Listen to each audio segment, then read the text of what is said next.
శరీరానుసారులు, శరీరంలో ఉండాలని డిజైర్స్, కోరికలు కలిగి ఇష్టపడేవాడు శరీరంకున్న మనసునే ఇష్టపడతాడు.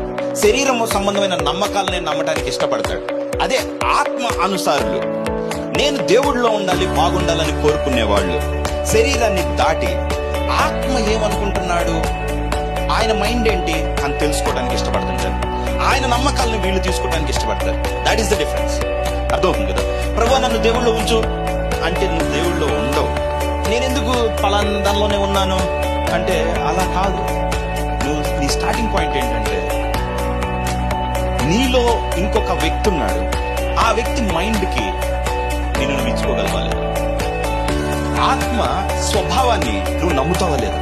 హోలీ స్పిరిట్ తన ఓన్ నేచర్ ఉంది, తన ఓన్ డిజైర్స్ ఉంటాయి. వాటన్నిటికీ నువ్వు ఏకీభవించి సంతకం పెడుతున్నావా లేదా? That is important.